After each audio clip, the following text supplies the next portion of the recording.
Last time on Dragon Ball Z. So we were about a week past our due date. We got an appointment scheduled by our OB to go to the hospital to get a medicine called Servadil, which essentially helps the cervix quote unquote ripen or thin out so that it can start dilating and contracting. The next day after I picked up Jennifer, she was not feeling so great later in the day. And it wasn't until we went to bed, getting ready for bed, where she's kind of saying, like, I was asking her how she was feeling, and she was saying, like, yeah, I keep getting these wafting pains on and off. It's uncomfortable. And that's kind of when it hit me. I'm like, are you sure you're getting wafting pains? Like, are you sure you're not getting contractions? And that's when I kind of started freaking out. But Jennifer, being Jennifer, was like, I don't know, like, I've never had contractions before. So I was kind of worried. So I was just like, do you need to go to the hospital? Like, should we go to the hospital? But Jennifer was saying, like, it's not so bad, like I can handle it right now, and plus my water hasn't broken, so she wasn't too worried. But we did start timing the contractions, what we thought were contractions, which they were, to see how far along they were. So after that, which in the last clip pretty much, we went to the hospital at 4 in the morning. They kind of checked her, said she was 4 centimeters dilated, but not far enough along to get induced. So they essentially sent us back home at around 10 a.m., I believe. And during that time, Jennifer was experiencing all the contractions. They were getting worse, but not too bad. As you saw, I set a bath for her with some Epsom salts, which, pro tip, that did help quite a bit, relieve some of the pain.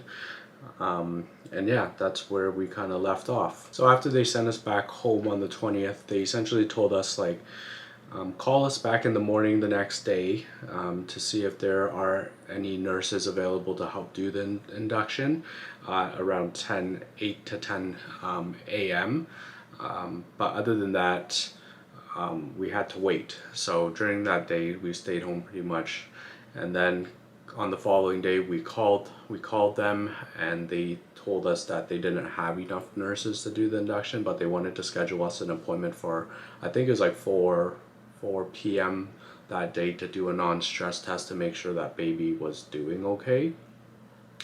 And we went there. They did all the stuff that they had to do.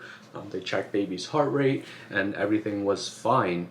But unfortunately, they sent us back home again. During that appointment, they only did like the heart rate and stuff. They didn't check our cervix, but they did ask us how far along the contractions were, which evidently they said, like, 6 to 8 minutes still wasn't far enough for them to start the induction process. So yeah, they pretty much said, yep, just go home and wait till the next day, and we'll go on from there. So during Friday morning, the next day, we call the hospital again, and they tell us once again they don't have enough nurses.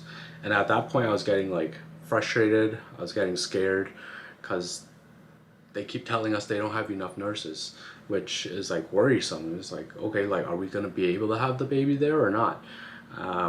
So after that, they pretty much scheduled us for another stress test later on that evening. But after that phone call ended, I ended up calling all the other hospitals in the other cities near us, and just asking, like, can we have your baby? Can we have our baby there? And there was one nurse on the phone that was just like, sir, you cannot shop around at hospitals and pick and choose where you want to have your baby. And I was like, excuse me? I'm not shopping around. I'm scared. We're scared. And she just pretty much said she understands the situation, but it's pretty much going on through all the hospitals. Like, they're understaffed because of COVID, and so that was kind of elongating the process. So So after that Friday, we're just like, we had to pull through. We went to the next appointment, and yeah, the video starts here. What just happened? Your water broke? Well, they broke it. So what happened was that we went in for a non-stress test because we're past due, and then they checked my cervix and at 9 centimeters. 9 centimeters. So you start pushing at 10 centimeters. So they rushed me into a room, hooked me up with everything because they don't want me to break my water because I wanted the epidural. I have the epidural. I have antibiotics because I'm positive for groups strep B. And then the nurse just came in and broke my water. But I'm at 9.5 centimeters. And you don't push until 10. So I don't know how long that'll take, but they're gonna check me. When at 10, then it's pushing time. Yeah, they said it's about an hour. Yeah. Yeah, because when I was in triage, they said it didn't look like I'm at 9 centimeters because of the way that I was, I guess, handling my contractions. And my contractions weren't that close together like it normally should be if you're that close to labor. Yeah. But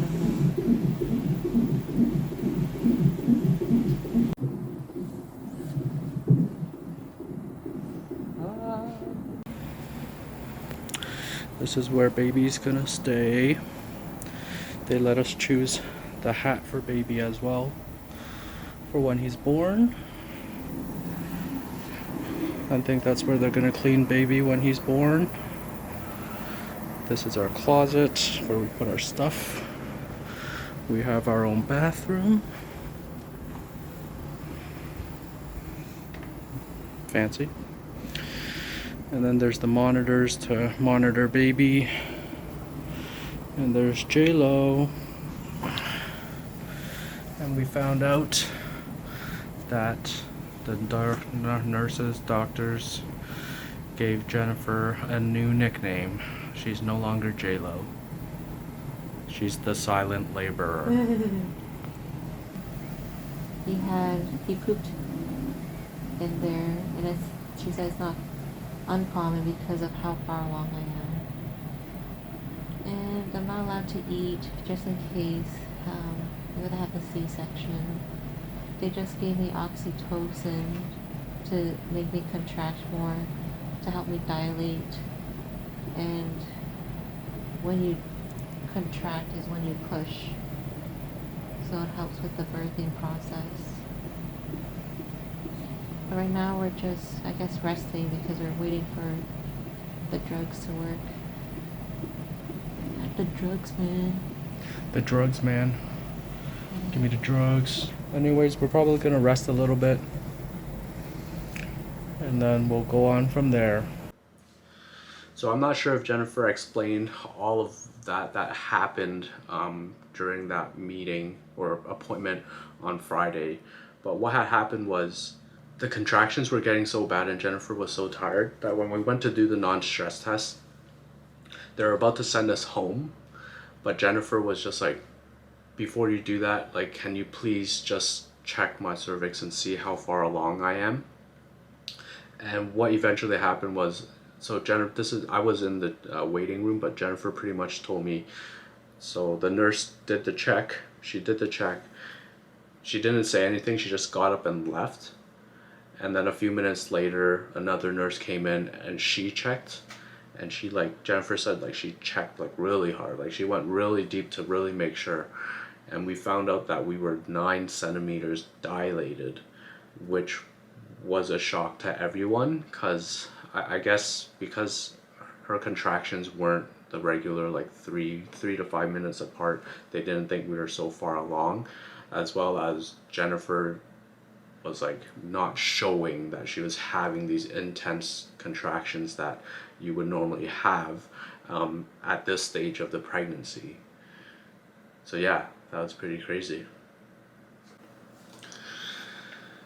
So yeah, after all of that, we pretty much had baby Ethan at 3:42 a.m. on Friday morning or Saturday morning, and it was pretty crazy. Like that whole experience between calling back and forth, getting sent home and stuff, and of course the drama doesn't end there.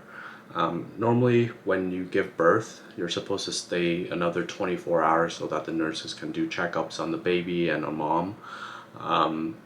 It wasn't until 24 hours later that we found out that baby Ethan had something called jaundice. I'm not exactly sure what it is, but from what I remember, they pretty much says, I don't know if it's a parasite or virus, but something can build up in the brain which can affect the brain. So what they had to do was put Ethan in like this little incubator that shines like blue light that kind of mimics the sun, and apparently it I think it mimics the sun, but apparently it like breaks down all the bad stuff, which I think they called rubellum or something like that. So it breaks all of that down. Now during all this time when they're telling us, like, we're new parents, we've never heard of this before, and they just kind of walk in and just tell you straight up face value. And I just remember having my hand on like Jennifer's knee as we're both hearing it, and tears were kind of running down both our eyes because we didn't know what this was. And essentially what happens, why we have it is it's more prevalent in babies that of Chinese descent, which all of our friends are going to be like, well, that's coming from me, but apparently that comes from mom's side. So J-Lo's got some Chinese in her, so yeah, they pretty much told us, this is kind of common, like take a step back, take a breather. It's not as bad as it sounds, but we need to do this incubator light test on Ethan as soon as possible, because the more this light gets onto the skin, the more it breaks down this rubellum. So we need to do it like ASAP. So pretty much we stayed an additional 2 days. Ethan was in that little incubator just with a diaper and a little eye mask, kind of looked like he was in a spa. But yeah, like when that happened, it was fatherhood, parenthood kind of hit us, because it's like we just brought this little person into our lives and we're getting this message. And like the doctor should tell us like from the start, it's like, okay, we have to tell you something, but don't freak out, it's very common. Like they just told us what needs to happen and happen now, and we're so scared. And it's just like when they're telling us that, as all these thoughts were coming through my head, it's just like why us, why is this happening? But luckily everything turned out good, and he's doing really well,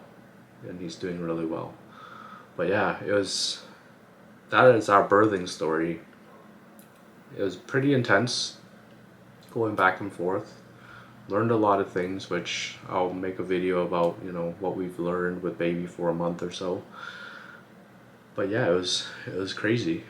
During that time in the hospital, since we had to stay, the nurse helped baby do showers. They helped show us how to feed the baby, how to burp the baby, how to lift the baby, carry the baby. Just a lot of things. But yeah, like even when baby came out, when Ethan was born, there's like this. I didn't feel like a sense of attachment to him at first, because I guess I was so in shock and I was tired. So when like they took baby and like put him in the little tray thing to like get him cleaned up before passing him back to Jennifer, I just went back over to Jennifer and make sure she was okay. And then the nurses were like, "What are you doing, Dad? Come back here. The baby's over here." And then And then like I was just like touching the baby, seeing baby, and I didn't know how to feel at the start, but it really wasn't until I think that the doctors told us that Ethan had like jaundice, and I was so scared I didn't know what it was, that I was like, yeah, this is my son, and I'm probably gonna get a lot of these emotions as he grows up. I'm probably gonna get scared if he's coming home late or doesn't message me back, and this is, fatherhood has really begun. But anyways, thanks for watching, guys, and that is our birthing story. If you like that story, please press the like button, and if you want to follow along in our journey, hit that subscribe button. And as always, have yourself a dang good day. How come we didn't finish the food before? We are at day 3. Day 2? Day 2. We've been here since... Okay, day 2. Friday, wait. Oh, we went here, came here Friday. Saturday he was born. Oh, today's Sunday? Okay, it is day 3 at the hospital. Each time now.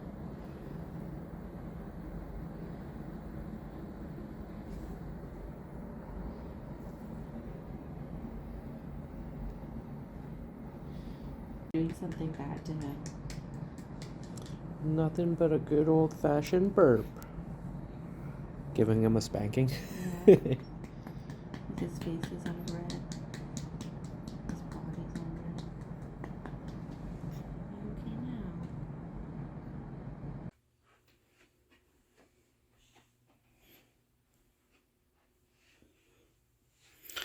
First day at home, baby.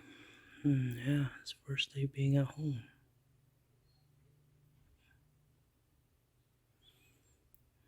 I love you so much.